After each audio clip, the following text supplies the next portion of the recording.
जिंदगी की हर आवश्यकता पूरी करने की अपेक्षा भी है, उम्मीद भी है और उसे विश्वास है कि मैं पढ़ लिख करके बहुत कुछ कर लूंगा। हाउ टू अर्न हमारी शिक्षा हमें बताती, लेकिन मैं बताना चाहूंगी हाउ टू लिव।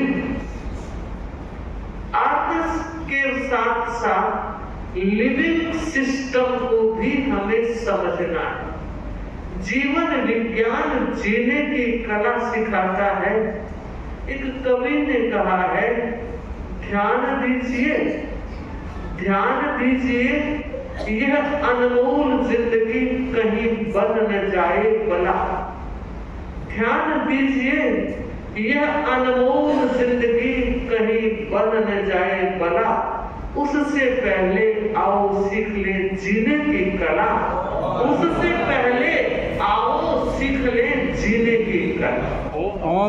सच में न केवल विद्यार्थियों के लिए, न केवल टीचर्स के लिए और न केवल व्यवस्थापकों के लिए, मैं ऐसा सोच रही हूँ हर एक व्यक्ति के लिए यह एक ऐसा सुगम पथ है जिस पथ पर चरण गतिमान अगर कर लिए तो आगे बढ़ने से कोई रोक नहीं सकता। सुना होगा आप लोगों ने, हमने पढ़ा है, सुना है, एक 3 वर्ष का बालक भारत के पूरे संविधान को यूं फटाफट बोल देता है, आश्चर्य होता है।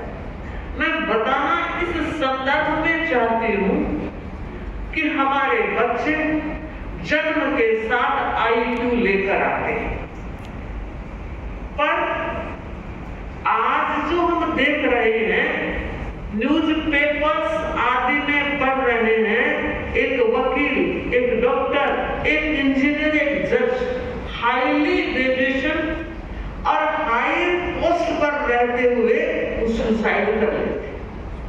क्यों? कभी विचार किया?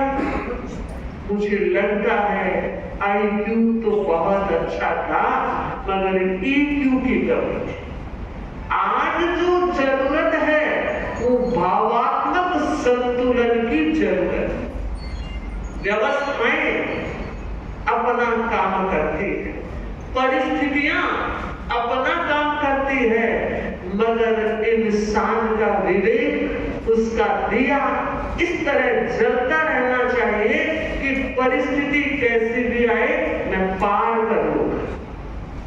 और यह तब संभव होता है जब इमोशनल पावर उसके पास होता है।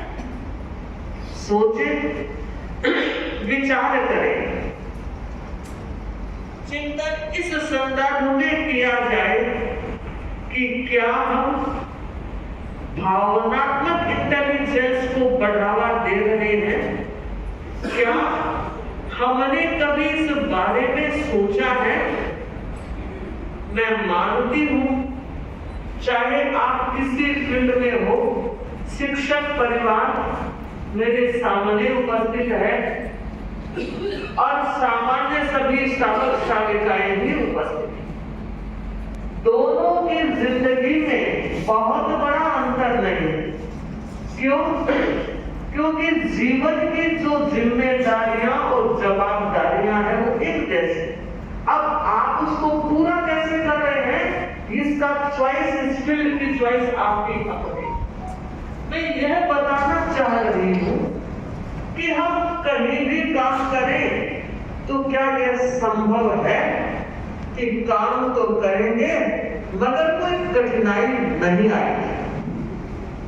लगता है कैसा भी फील्ड हो, कठिनाइयां इर्द गिर्द घूमती रहे। मैं ये आज बताने की कोशिश कर रही हूं कि कठिनाइयां जिंदगी का एक पार्ट है।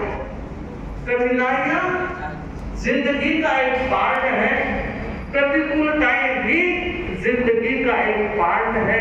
हम ऐसा जीवन जिए कि ये पार्ट आर्ट बन जाए। हम ऐसा जीवन जिए कि ये पार्ट आर्ट बन जाए। ओम अरम। और ये तभी संभव होगा जब हम अपनी प्रज्ञा को, हम अपनी भावधारा को एक दिशागामी रखेंगे, वो कौन सी दिशा? वो है पॉजिटिव सोच की दिशा। शिक्षक ने विद्यार्थियों से कहा कि सबको पॉजिटिविटी बढ़ानी है, हर बात में पॉजिटिव रहना है। एक विद्यार्थी ने कहा, गुरुजी क्या आपको पता लगता है हम में से कितने पॉजिटिव विद्यार्थी हैं और कितने नेगेटिव हैं? तो कहा बिल्कुल पता है।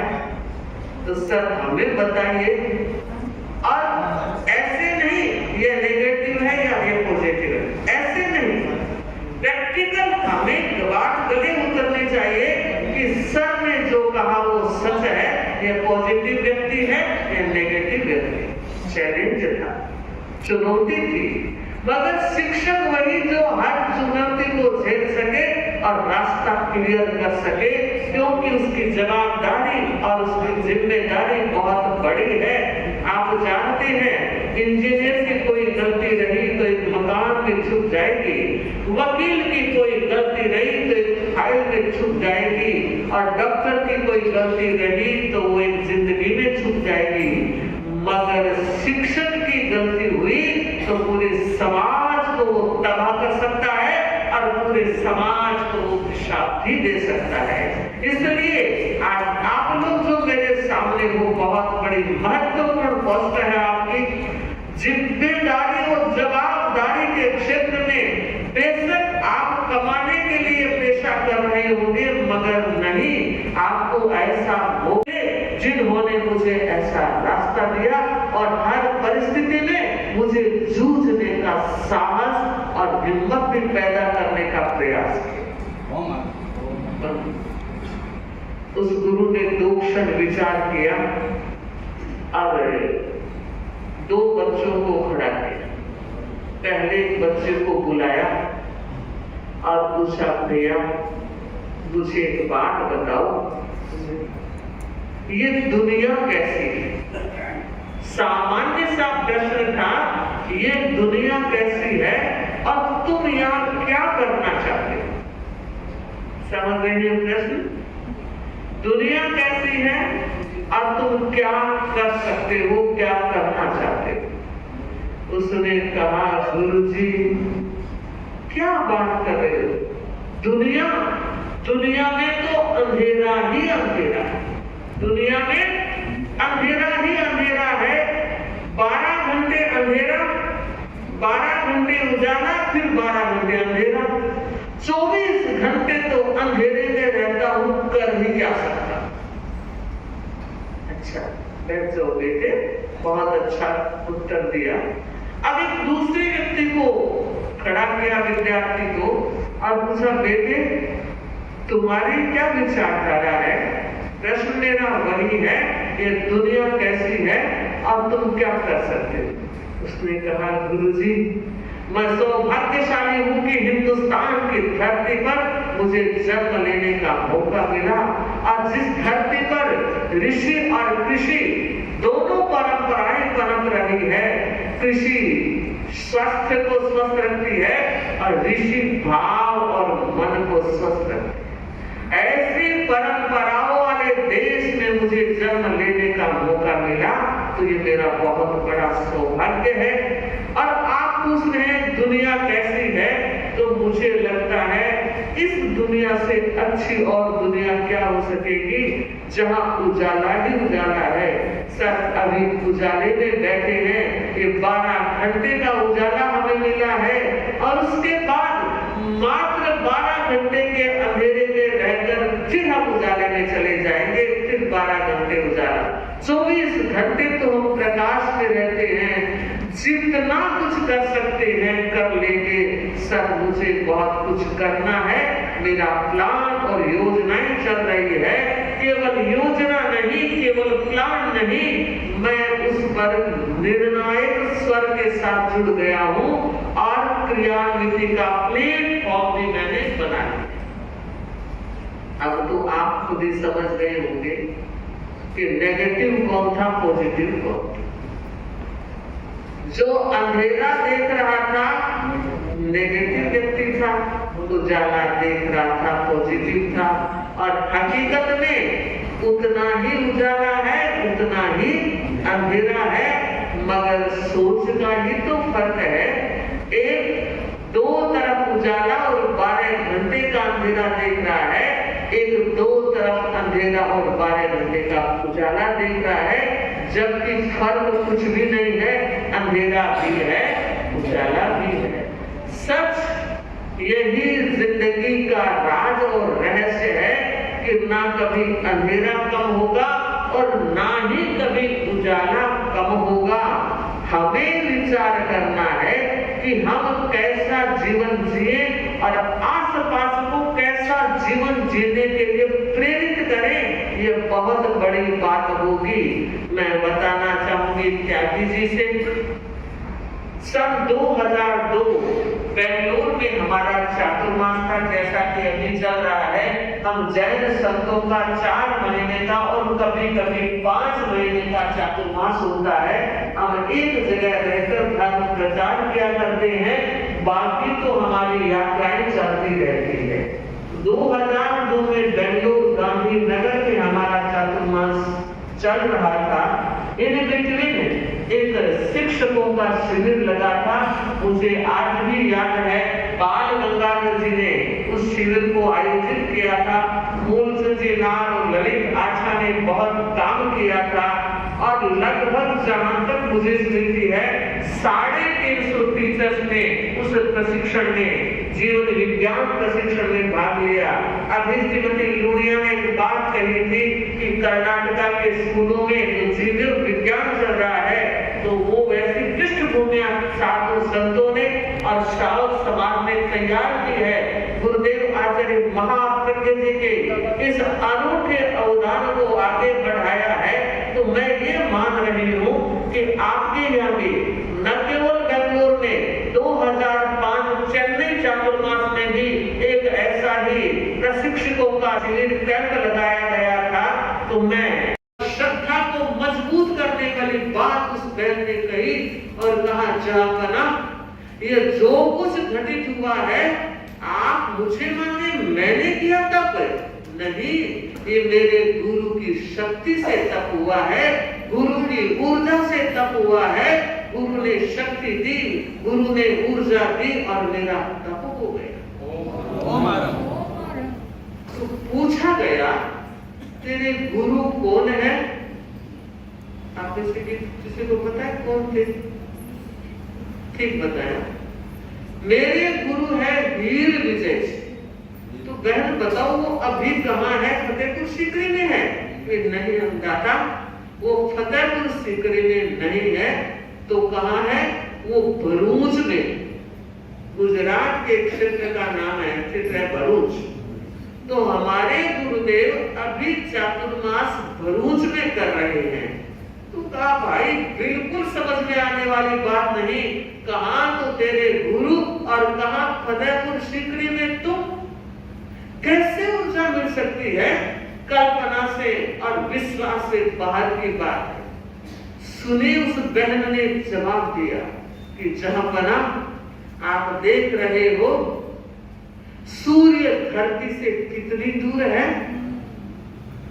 उसके बाद भी उसकी किरण आती है, प्रकाशमान धरती उठती है।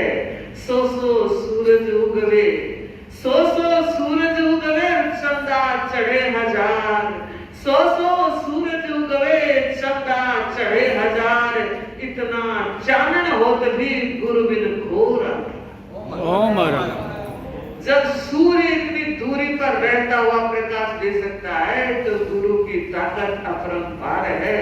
और कहते हैं चंपा बाई के लिए सजी हुई थाली में एक वेश आता है और कह रहे हैं मैं तुम्हें आज अपने धर्म बहन स्वीकार करके ये भेंट देना चाहता हूं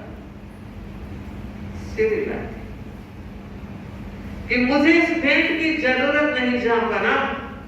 और अगर आपने जब कह दिया है कि मैं तुम्हें धर्म बहन के रूप में स्वीकार करता हूं, तो मेरा दायित्व है भाई से तो कुछ लेना ही चाहिए। और भाई से लेने का हक जिस दिन रिश्ता बना तभी से आजन्म जुड़ गया है ये रिश्ता। मैं जरूर आपसे लूंगी, पर जब आपने बहन ही कह दिया तो बहन की पसंद की चीज तो दोगे ही। तो कहा देख, उस कपड़े को दूर हटाया, उसमें बेस बागा ही नहीं, सोने का हार भी था, अंगूठी भी थी, और देखा कि मैंने तो सोचा महिलाओं को तो यही पसंद है, कितना ही लेकर आ जाओ, थोड़ा सा तो और ही चाहिए। बंधुओं, वो चंपा बाई कहती है ये तो बाद की बात है, मेरी जो पहली पसंद है जहांपना सच है या झूठ मुझे नहीं मालूम। कितनी सयानी थी। सच है या झूठ मुझे नहीं मालूम, मगर मैंने सुना है। आंखों से देखा नहीं, कानों से सुना है, और मैं सुनी हुई बात जहांपना को कह रही हूँ। मेरी गुस्ताखी माँ को अगर कोई अभिनय हो जाए तो मैं अभय के साथ आगे बढ़ना चाहती हूँ। और अकबर ने कहा अभय है बहन, बताओ क्या बात सुनी। तो कहा मैंने ये सुना है कि आप जब नाश्ता करते हो तो 500 चिड़ियों की जीभ का मांस खाते। इतनी कड़वी बात सबके बीच में जो लोग खड़े थे वो ऊपर नीचे हो गए। अब क्या होगा, अब क्या होगा पता नहीं। जैन समाज पर कैसा कहर बरतेगा, पता नहीं सम्राट अकबर अब क्या आदेश फरमान कर देंगे। मगर बंधु वो था तप का प्रभाव, वो था कहने की शक्ति का प्रभाव। और कहते हैं अकबर ने कहा बहन तूने सच कहा है, आज के बाद तेरे चरणों की कसम मैं नहीं खाऊंगा। और बंधु मैं बताना चाहती हूँ अगर वो बल घोड़ा ना निकला होता तो ये बात भी खरी की खरी रह जाती। उसके बाद इतने प्रभावी हुए हैं अकबर, भरूच से हीर विजय जी को दिल्ली बुलाया गया है, चातुर्मास करवाया गया है, और उन्होंने ये पर्युषण काल में अमारी की घोषणा की है कि 8 दिन तो आपके और 4 दिन मेरी तरफ से, 2 दिन पहले और 2 दिन बाद, 12 दिनों तक मांसाहार कोई नहीं खाएगा, निराहार शाकाहार में सब जिएंगे। घटना और भी ज्यादा है। आओ विचार और मन का धरातल स्वच्छ नहीं होगा, ये बाहर की गंदगी आदमी बढ़ाता ही रहेगा। तो हम चाहते हैं देश की स्वच्छता के अभियान में, कन्या सुरक्षा के अभियान में भी, और न जाने कितनी योजनाएं जो भारत को विकास के स्तर पर ऊंचा उठाने में काम करेंगी। उसमें जीवन विज्ञान मील का पत्थर बन सकता है। जरूरत है हम आचार्य महाप्रज्ञ जो प्रज्ञा के पुरुष थे और उनका इंट्यूशन पावर मुझे लगता है बड़ा गजब का था। उन्होंने अपने गुरु आचार्य तुलसी के पाद पंकजों में बैठकर बहुत कुछ सहेजा, बटोरा, और खुले हाथों से समाज और संघ को ही नहीं पूरी मानव जाति को उपकृत करने वाला यह जीवन विज्ञान का उपक्रम है। तो आइए इस बारे में हमें केवल भाषण ही नहीं, केवल प्रवचन ही नहीं, प्रशिक्षण की तैयारी में भी अपने आप को इन्वॉल्व करना है। एक बार मनोज जी की पूरी टीम, शांतिलाल जी आदि सभी को साधुवाद, और हम चाहते हैं यह कार्यक्रम आगे बढ़ता रहे। अभी बात नेगेटिविटी की और पॉजिटिविटी की बहुत अच्छे एग्जाम्पल से बताई। तो नेगेटिविटी को पॉजिटिविटी में कैसे कन्वर्ट करें, इसमें जीवन विज्ञान की एक अहम भूमिका है और हो सकती है। हमारे स्कूलों में, मैं विशेषकर डिस्ट्रिक्ट ईस्ट की बात करूं तो हमारे यहाँ लगभग 120 सरकारी स्कूलों में 2 लाख बच्चे पढ़ते हैं। साथ ही हमारे कुछ स्कूल जो है वो एग्री स्कूल्स हैं, प्राइवेट स्कूल्स हैं। मतलब अपने आप में ये जिला पूर्व में लगभग 6 लाख बच्चे स्कूलों में पढ़ते हैं। मैं जो सभी स्कूलों को जोड़ूं, एक बहुत बड़ा हिस्सा ये जिम्मेदारी स्कूलों की है कि बच्चों का सर्वांगीण विकास की बात हम यदा कदा कागजों में बहुत करते हैं कि व्यवहार में वो कैसे है इसका ध्यान नहीं करते। अभी मन से बहुत सारी उपयोगी बातें अभी आपने बताया कि हम मॉर्निंग असेंबली में इसको इम्प्लीमेंट करें, महज मॉर्निंग असेंबली तक ही सीमित ना रहे और ये हमारे कार्यक्रम का हिस्सा, आपके जो हमारे करिकुलम है, पाठ्यक्रम है, उसका हिस्सा भी बने और बच्चों में इस तरह के संस्कार फलित किए हैं। ये मेरी अपनी धारणा है। आज के इस विषय पर, जैसा आप जानते भी हैं, जीवन विज्ञान श्रेष्ठ मानव एवं समाज निर्माण के लिए अत्यंत उपयोगी है। समाज का निर्माण जो आज हमारे स्कूलों में बच्चे हैं, ये कल का भविष्य है। इसी पर देश की बुनियाद नींव निर्भर करती है। श्रेष्ठ मानव एवं मानवता का सृजन आज विश्व के सामने एक समस्या है। एक अच्छी मानवता कैसे डेवलप करें समस्या है। और आपके जो मूल्य आधारित शिक्षा पद्धति है, उसके विकास के लिए राष्ट्र को विकसित करना बहुत आवश्यक है। मैं अपने अनुभवों से बताऊं, अभी कर्नाटक राज्य के बारे में बताया गया, साध्वी श्री जी ने भी वहाँ का एग्जाम्पल दिया, ये बहुत पहले शिविर हुआ। तो यहाँ भी हमारे पास भी मानव संसाधन की कोई कमी नहीं है। इस दिशा में हम निश्चित तौर पे आगे बढ़े। और मुझे एक्चुअली हमारे निदेशक महोदय को यहाँ आना था, श्री हिमांशु गुप्ता जी को, जो डायरेक्टर एजुकेशन, तो बहुत ही अलग तरह के IAS ऑफिसर हैं। बच्चों के प्रति, हमारे शिक्षकों के प्रति, समाज के प्रति जो उनका लगाव है वो बिल्कुल इतर है। अन्य प्रशासनिक अधिकारियों के कंपैरिजन में उसमें बिल्कुल भिन्नता है। मैंने भी लगभग 30 साल से अधिक सेवा में इस देश के लगभग 14 राज्यों में नौकरी करने का मुझे मौका मिला। तो मैंने बिहार में, नॉर्थ ईस्टर्न स्टेट्स में, मध्य प्रदेश में, राजस्थान में, हिमाचल प्रदेश में, और मैं रहा हूँ जो हमारा नेशनल ओपन स्कूल NIOS है, उसमें उन बच्चों के लिए काम किया जो बच्चे स्कूल नहीं जाते, जो गली में रहते हैं, जो आउट ऑफ स्कूल्स हैं, स्ट्रीट चिल्ड्रन हैं, उसके लिए भी काम करने का मौका मिला। रीजनल डायरेक्टर NIOS धर्मशाला हिमाचल प्रदेश। तो मैंने बड़े क्लोज कॉर्नर से देखा। इस पक्ष पर कोई संस्था का विचार कर रही है तो ये बहुत ही स्वागत योग्य है। इस सब को हमको बढ़ावा। तो मैं डिप्टी डायरेक्टर एजुकेशन, मैं यहाँ से भरोसा देता हूँ कि जो चर्चा यहाँ पर हुई है, मैं उसको अपने निदेशक महोदय के साथ साझा करूँगा। और साझा करने के साथ साथ जिस तरह के प्रशिक्षण की आप ही यहाँ पर बात की है, उसको निश्चित तौर पर क्रियान्वित करेंगे, ऐसा मेरा मानना है। और ये हमारे विशेषकर मैं अपने डिस्ट्रिक्ट की बात करता हूँ।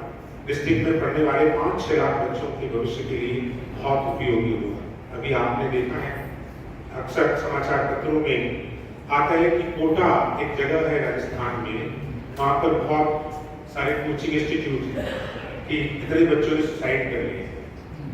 तो बच्चे, अभी हमारे माँ बाप, बच्चों के माँ बाप, अभिभावक, शिक्षक, समाज के प्रबुद्ध लोग इस तरफ ध्यान देने की बहुत जरूरत है।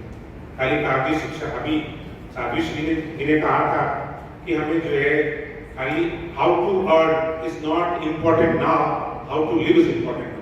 How to live. So it should be done with the efforts of all teachers, educators, parents in the schools. तो ये बहुत जरूरी है। मैं इस मंच से आपको पूरा विश्वास दिलाता हूँ कि मैं आपके द्वारा उठाए गए जो बहुत गंभीर विषय है, जो बहुत सकारात्मक भी है, जिससे हमारे स्कूलों के बच्चों का बहुत भावनात्मक विकास होगा, उसके विषय में हम निदेशक महोदय से मैं चर्चा करूँगा। और आने वाले समय में एक शिविर हमारे अध्यापकों का किया जाए, ताकि ये सोच, ये विचार, ये जीवन विज्ञान की जो हमारी मूलभूत संकल्पना है, ये स्कूलों तक पहुंचे, ताकि स्कूल में पढ़ने वाले बच्चों का विकास हो सके, भावनात्मक विकास हो, और वो देश के अच्छे नागरिक बने और इस देश के विकास में अपना बहुत योगदान। धन्यवाद।